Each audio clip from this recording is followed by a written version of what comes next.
Imagine a world where empires did not rise on land, but on water, where the greatest battles were fought not with swords on open plains, but with bronze rams beneath black sails, where one ship, one admiral, one storm could decide the fate of entire civilizations. This is the forgotten story of how humanity first conquered the sea, and how the sea, in turn, conquered the world. Before Rome, before Alexander, even before the pyramids reached their full height, someone had to rule the waves, and they did it with fire, with blood, and with genius. Tonight, we sail 5,000 years back in time, from the first reed boats that dared the open water to the superweapon warships that turned the Mediterranean into a Greek lake. You will stand on the deck of a Minoan trading galley as it discovers Europe for the first time. You will feel the oars bite the water at the largest sea battle in human history until 1916. And you will witness the moment one civilization bet everything on wood, bronze, and human muscle, and won the ancient world. This is not the history you slept through in school. This is the real story of sea power, and it begins where all great stories do, at the edge of the unknown. Long before anyone wrote a single word, long before the first city, the first king, the first god had a name, someone looked at the horizon and decided the sea was not a barrier, it was a highway. Meet the Ubaid people of Mesopotamia, 6,000 years before Christ. They didn't have metal, they didn't have sails yet, they didn't even have the wheel. What they had were bundles of reeds, thick as a man's thigh, lashed together with palm fiber rope, coated in hot, sticky bitumen that smelled of hell itself.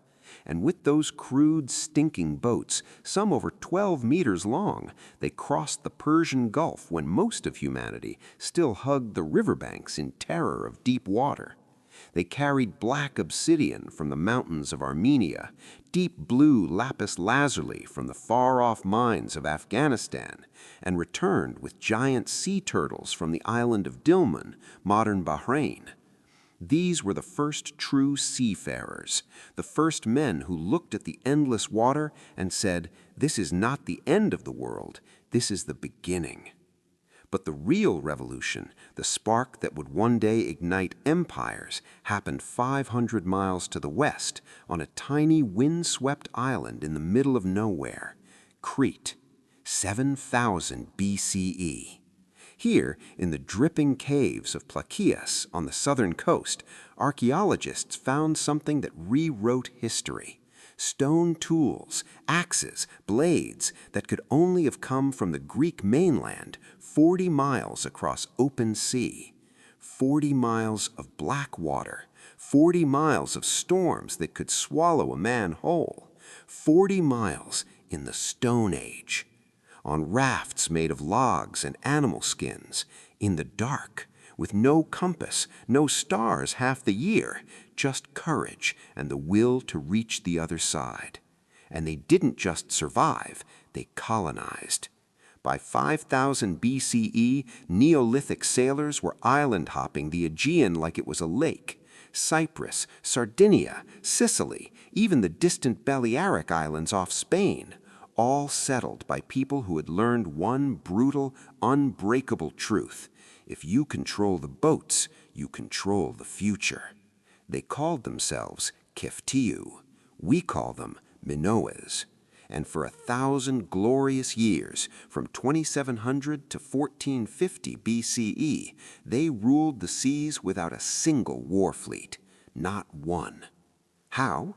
Because they didn't need one.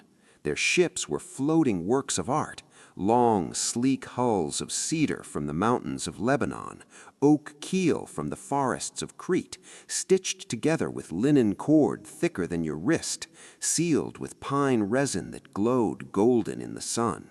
No nails, no iron, yet these ships could sail from Crete to the Nile Delta in under a week, riding the north wind like it was a gift from the gods.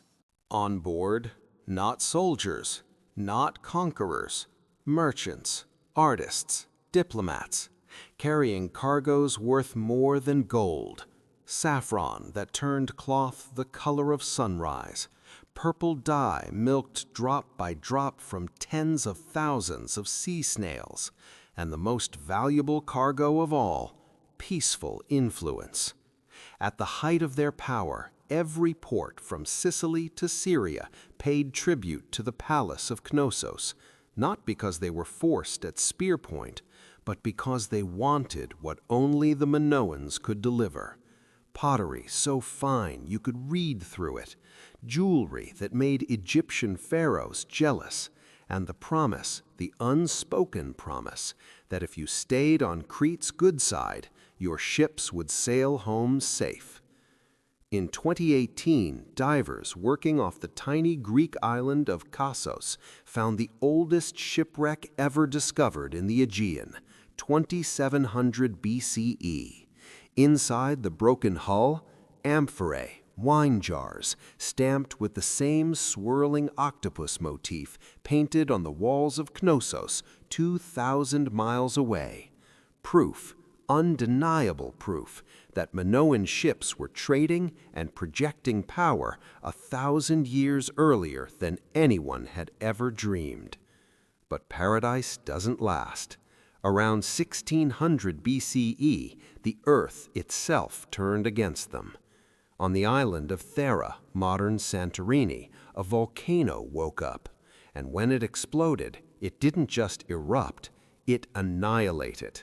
4 times the force of Krakatoa, a plume of ash that blotted out the sun for years, and a tsunami 35 meters high, a wall of water taller than a 10-story building that raced across the Aegean at 500 miles an hour.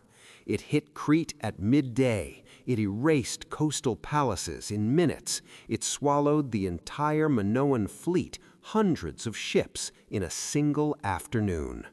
And into that smoking, broken vacuum stepped a new kind of sea people.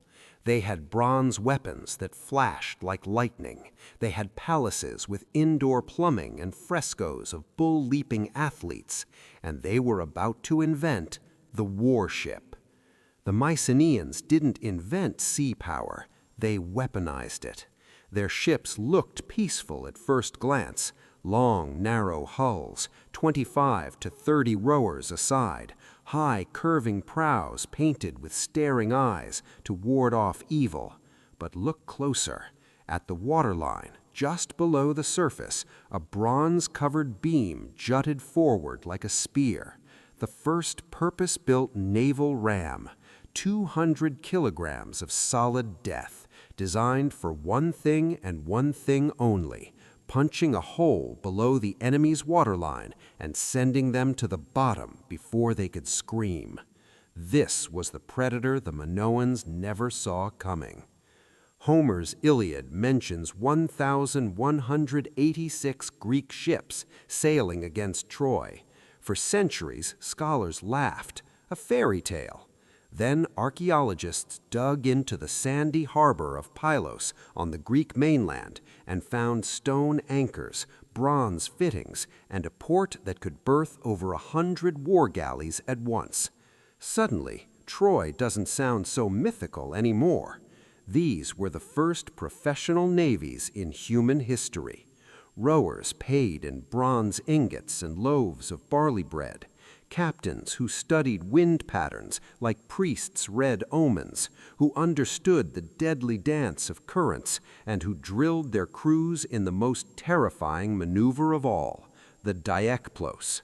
Line up bow to bow with the enemy, then at the last second, break through their formation, wheel hard, and ram them broadside while they're still turning. But even the Mycenaeans would fall.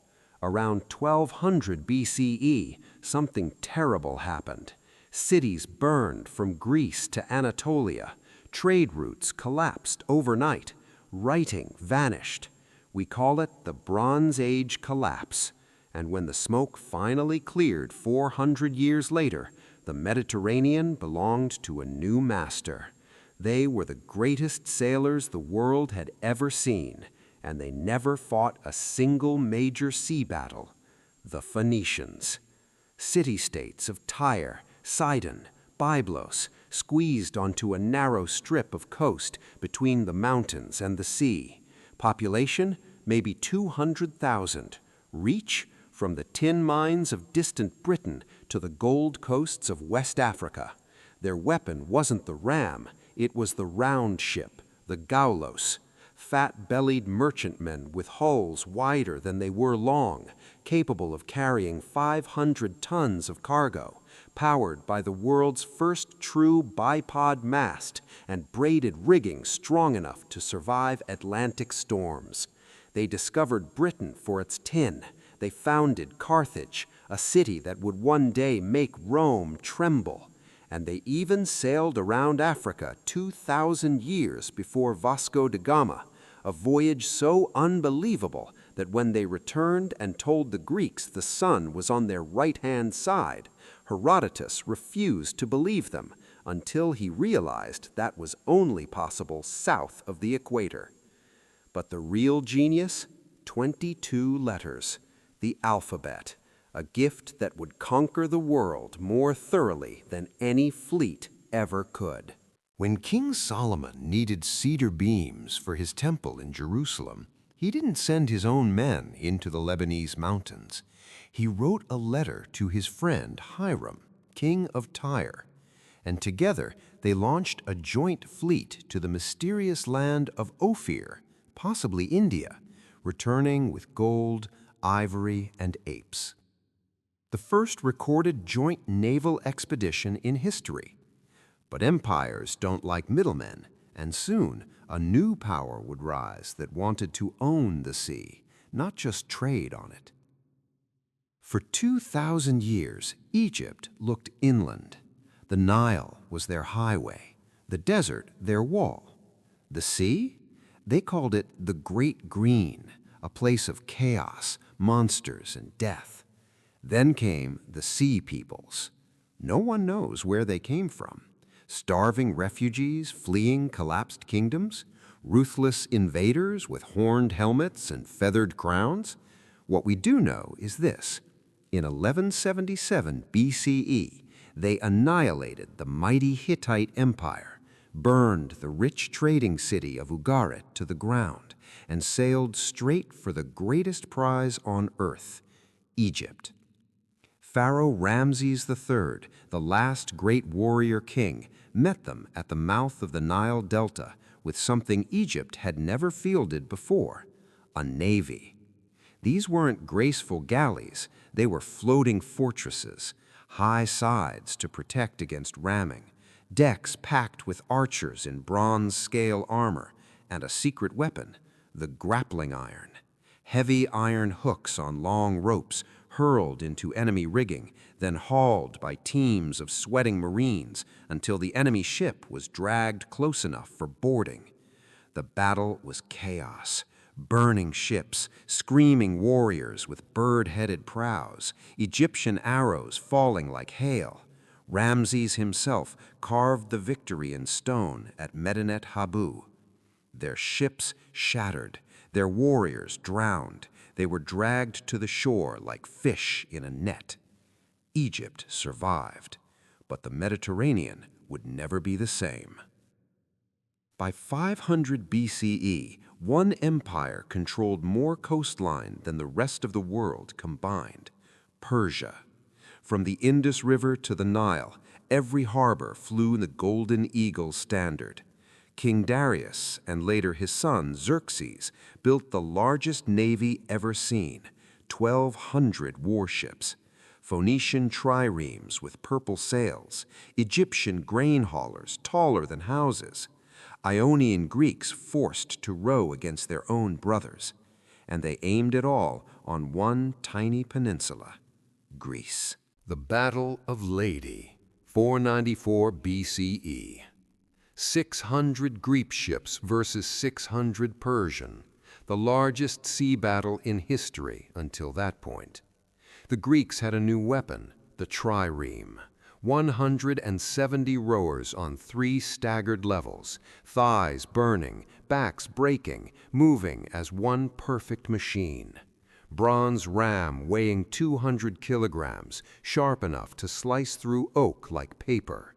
Top speed, 12 knots in a sprint. Turning circle tighter than a modern destroyer. The perfect killing machine. But at Lady, the Greek allies betrayed each other. The Samian squadron raised sails and fled mid-battle. The fleet shattered like glass. Persia won the war, but sowed the seeds of its own destruction, because one city refused to surrender: Athens. September 23rd, 480 BCE, the narrow straits of Salamis. Dawn, mist hanging low over the water.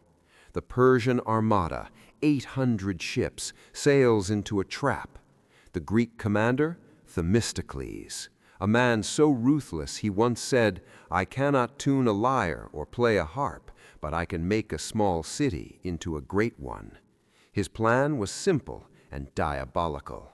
Lure the Persians into a narrow channel where their numbers meant nothing, where their ships couldn't turn, couldn't maneuver, couldn't escape. The Persians entered at dawn and discovered the Greeks had vanished. Then, from hidden bays on both sides, 370 triremes shot out like arrows from a bow, ramming, backing water with desperate strokes, ramming again. The dikaplus, the periplus, maneuvers drilled until the rowers' hands bled.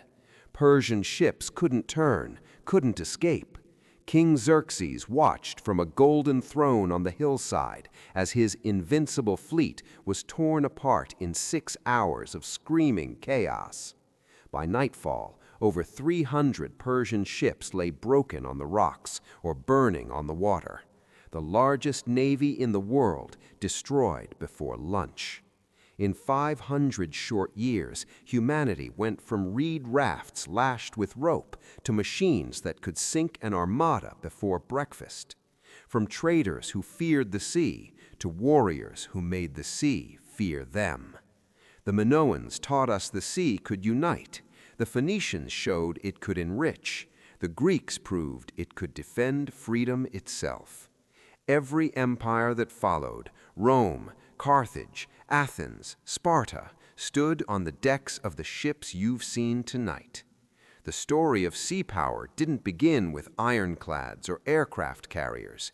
It began with human hands on wooden oars and the unbreakable will to reach the other side. Because whoever controls the waves controls the world. If this journey moved you, hit that subscribe button and ring the bell. We're launching an entire series on the forgotten wars that shaped our world. Next episode, Carthage Must Be Destroyed, the most brutal naval war in ancient history. Drop a comment below. Which ancient navy would you command? The sleek Greek triremes, the unstoppable Phoenician merchants, or the Egyptian floating fortresses? Like, share, sail with us again, because the sea is calling and its greatest stories are still untold.